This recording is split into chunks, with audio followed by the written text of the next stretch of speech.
Christopher De Santiago with BloodyElbow.com, riding a five-fight finish streak. We're talking to Mr. Mandel Nallo, the oldest contract winner in Contender Series history, as well as a veteran matchmaker in the game, Mr. Jordan Dykler. Guys, how's it going today?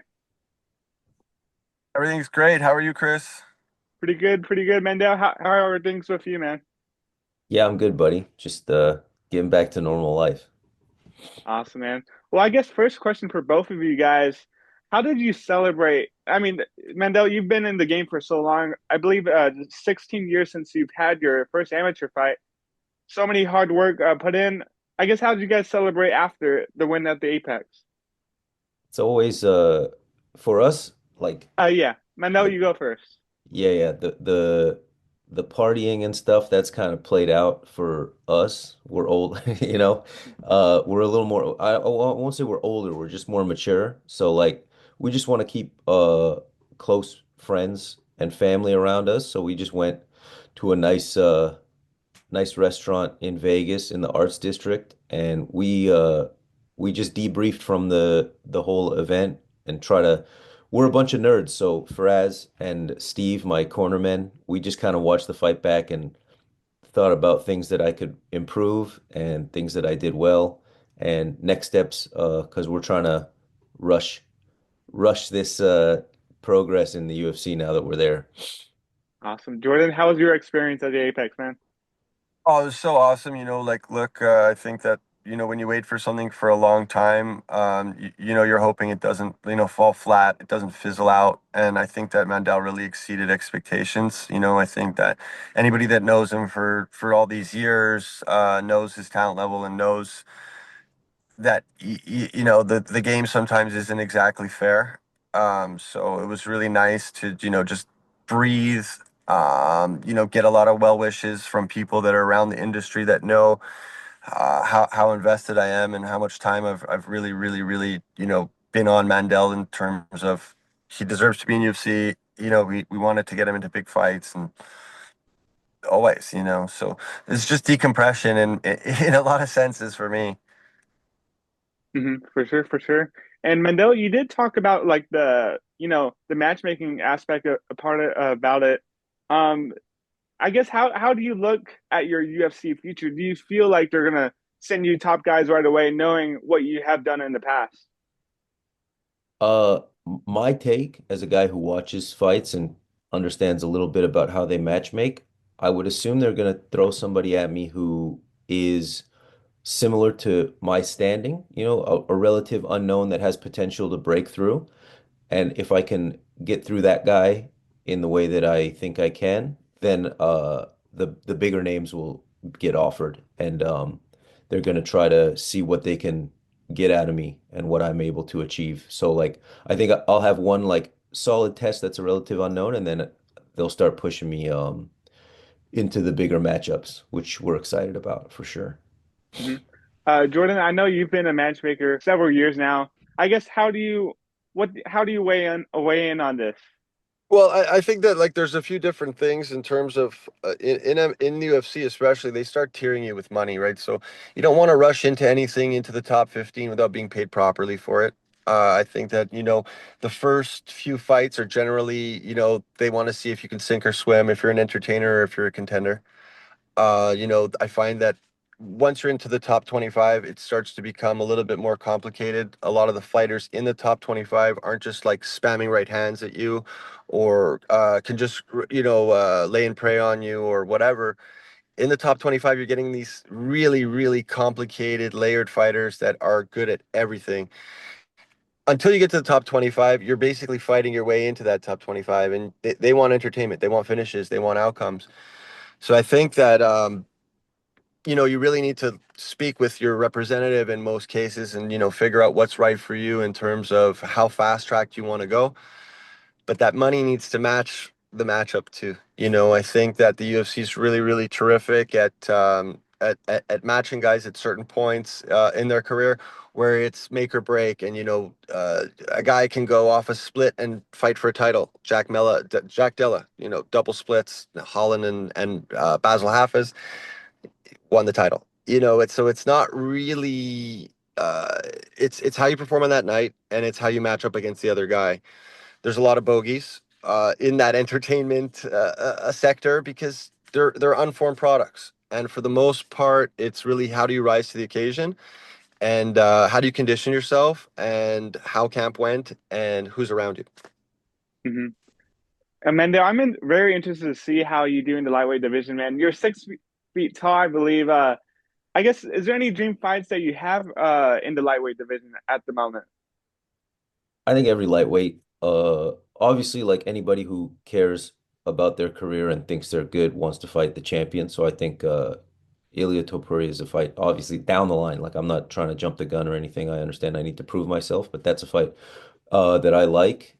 And then outside of that, like all the names that are like I don't want to say worth fighting, but there are certain fights where you get more credit for beating these guys than other guys who are on the same level. So I think like guys like Bobby Green, Drew Dober, known quantities that Justin Gaethje, like known quantities that you can kind of understand their what it is to fight them, as well as like exactly what they're going to do. They're not going to reinvent themselves, so you kind of have a chance to game plan against them very well and showcase your ability to sort of problem solve in camp, and then go into the fight and execute.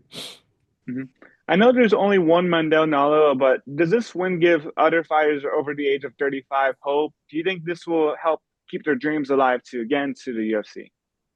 I certainly hope so. Like I'm not trying to sell anybody a dream here, but like if everybody like me and Jordan have been friends for a long time, he's helped me out and seen what it is to live the life of a fighter, and like it's just you just have to work day in and day out, and ignore people's perception of you. Like I don't I was reminded on Tuesday last week that I'm the oldest guy in the world. Like before that, I'm just a guy who loves to train and work hard. So like I think if you're a fighter and you think like you get these creeping thoughts like I'm getting older, I don't know, I think I might be slowing down.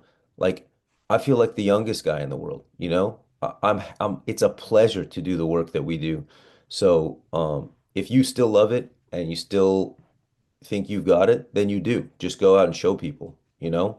I never stopped to think it's time to slow down. I can't do this anymore. I need an exit plan. Like when you start thinking like that, then you're probably too old. But I know 27-year-olds that think that way. It's all mindset. So yeah, just keep hustling. I hope people understand that. With his career, a lot of people told me I was wasting my time, and like I would say like, look, it's case by case. And since he's won, I know I've got a lot of well wishes, like I said, from fighters over 30, asking, what the secret was, or agents, asking like, hey, how did you present him in a way? And it's like, it's case by case. Mandel's an exciting guy. The call's long overdue. So for him to get in 36 or 33 or 31 or 27, it's all relative in my mind because the skill never left, the desire never left, and I'm really hoping in 2026, as the Paramount deal kicks in, as the UFC expands its broadcasting and its programming, that more overage guys get this opportunity. There's a lot of guys, and I think that just in terms of what I've seen from XMMA, the best guys available were generally the veterans, and those are the guys that are being ducked. So if we want to force them out of the sport, we can. I just wasn't that guy. I'm not an ageist. I'm 43 myself. And I was always counted out, like, as a youth, as a whatever, in any sport I did, in anything in my life. So I have an affinity for these types of profiles, and to them I say, hey, keep working. What they want from you in the UFC and big promotions is different from what they want from young guys. Young guys, they want to see outcomes. For the older guys, they want to see you beat, for the most part, they want to see you beat the young guys. You go beat them regional, you're gonna get a look. You're gonna jump the line. That's my thoughts. Hmm. How do you guys look at the regional scene? Because one of my fighter friends, Tyler Diamond, he retired because there wasn't enough opportunity or money on the regional scene. I guess, can you guys talk to me about the landscape? And Mandel, was it struggling for you? Like, did you have any thoughts of retirement like my friend Tyler did? So yeah, personally, I know it depends on where you're at. But I know here in Eastern Canada, we have a pretty rough scene. It is growing, and there are promoters that are working to, make things better.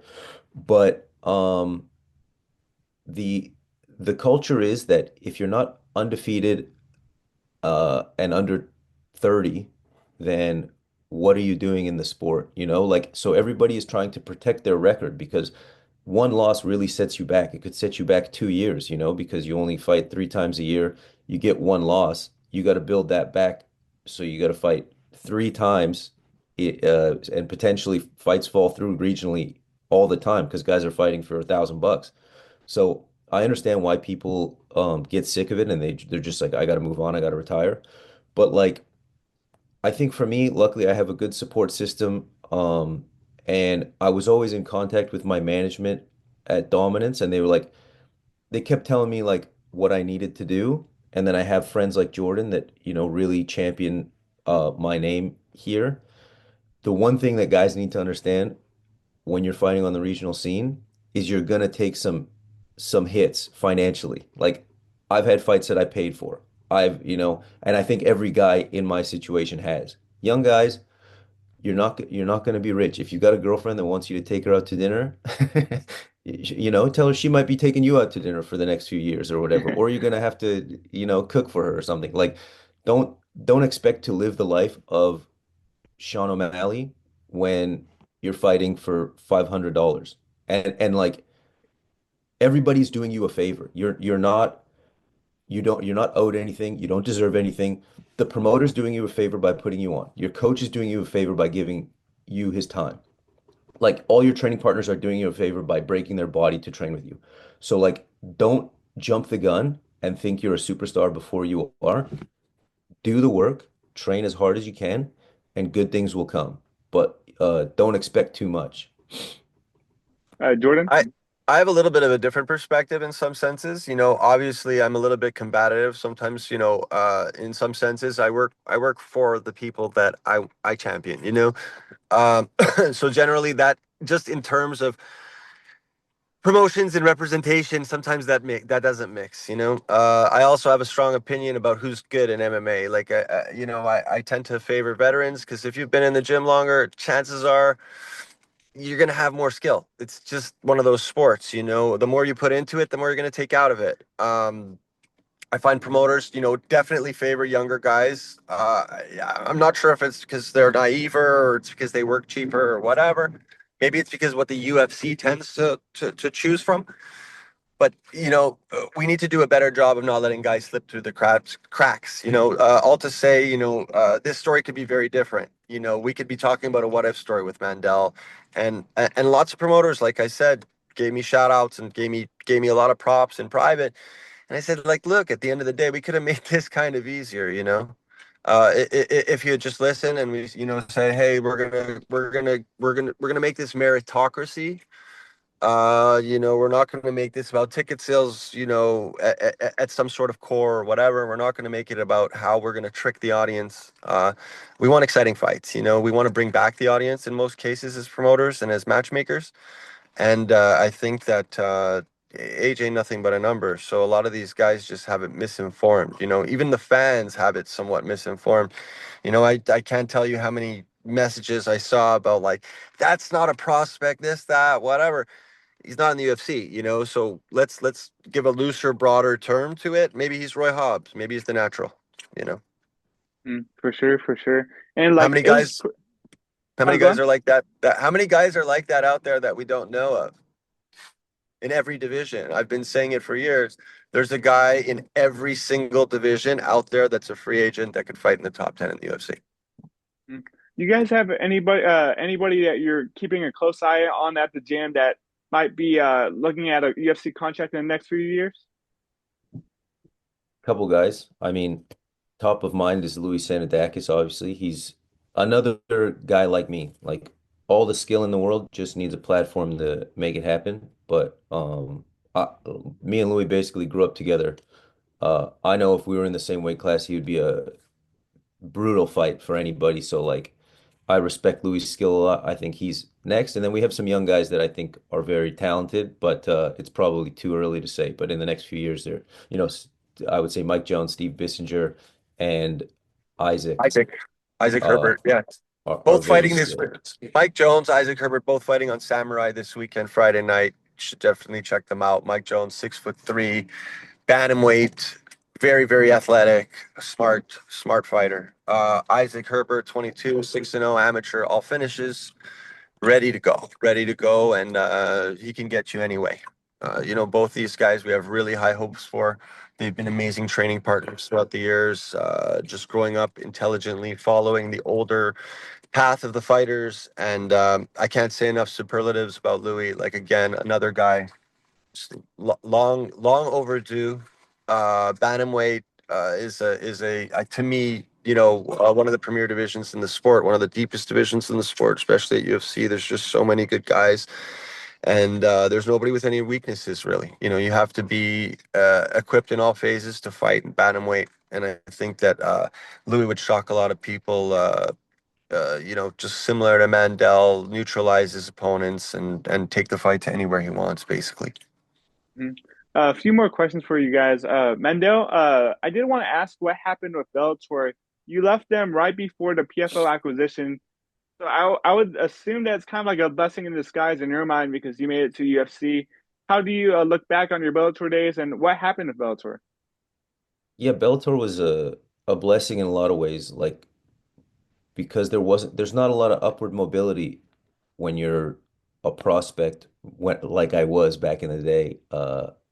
And I signed to them because it was either go to the UFC or go to Bellator. And if the UFC was not interested, you better hope that Bellator calls you up back in that era. So I considered myself like kind of like still like a very much a growing fighter when I fought in Bellator. Like I was learning the ropes. I was pretty underdeveloped in the cage. I would say my technique was very good, but I just didn't know how to fight properly. I didn't know how to do it the way that I'm doing it now. So it was a good learning process. The the reason I didn't stay on with them is because they were trimming up their roster. So like anybody who was getting paid um, a good amount of money back when the acquisition happened, they just like trimmed up the roster.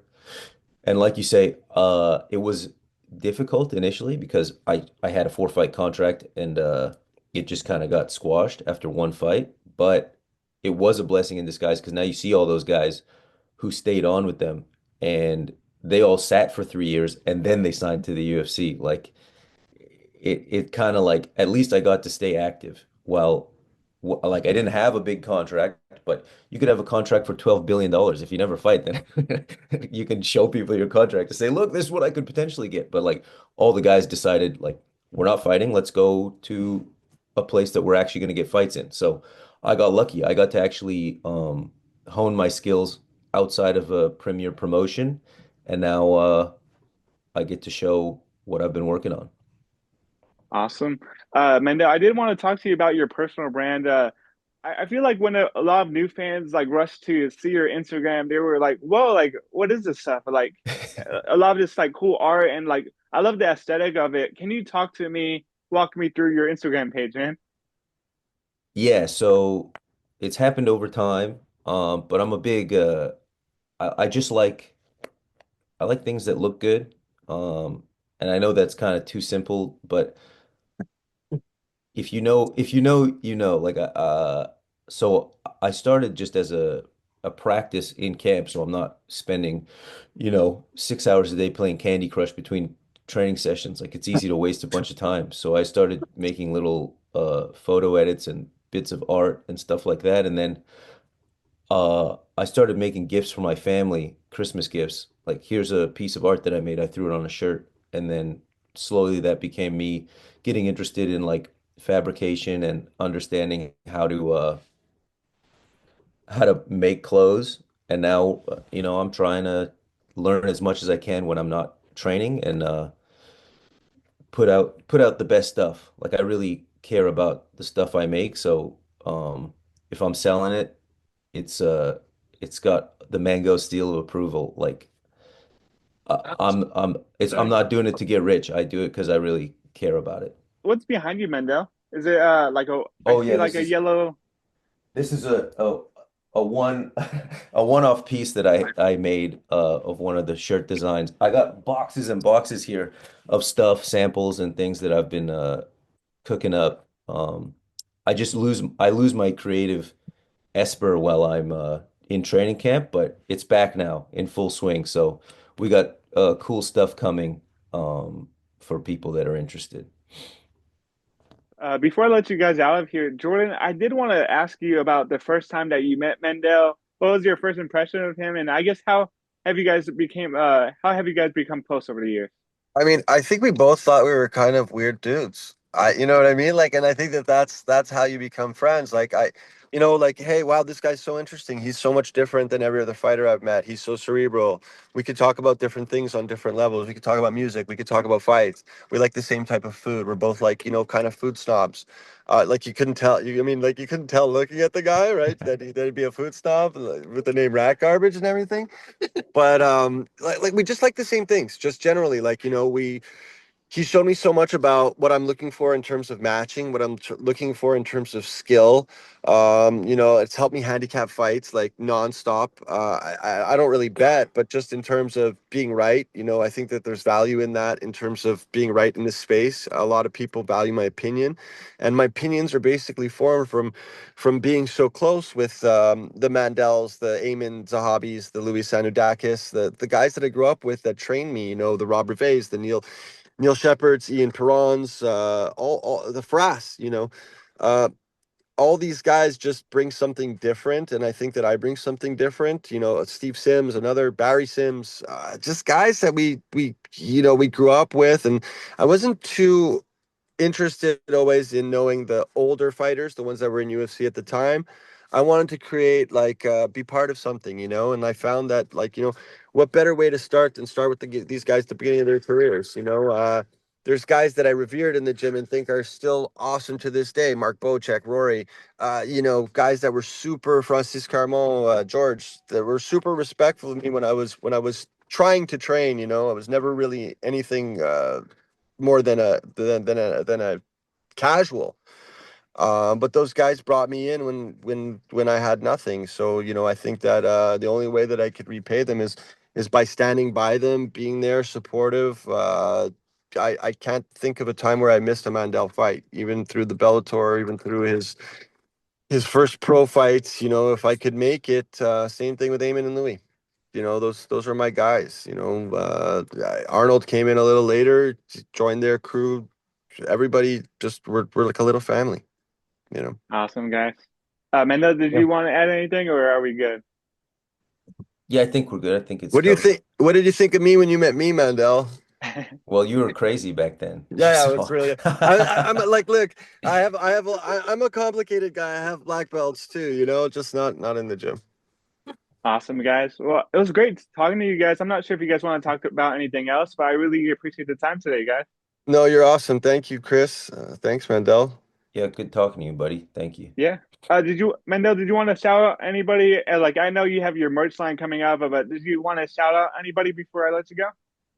Yeah, I just want to shout out TriStar Gym, everybody there. TriStar Gym Montreal, go there. TriStar Gym Toronto, we're opening soon. And you know, that's about it. My family, I really like obviously I need my training partners, but when I'm in camp, my wife and my mother really hold it down here in the house. So I have to give them as much credit as I possibly can.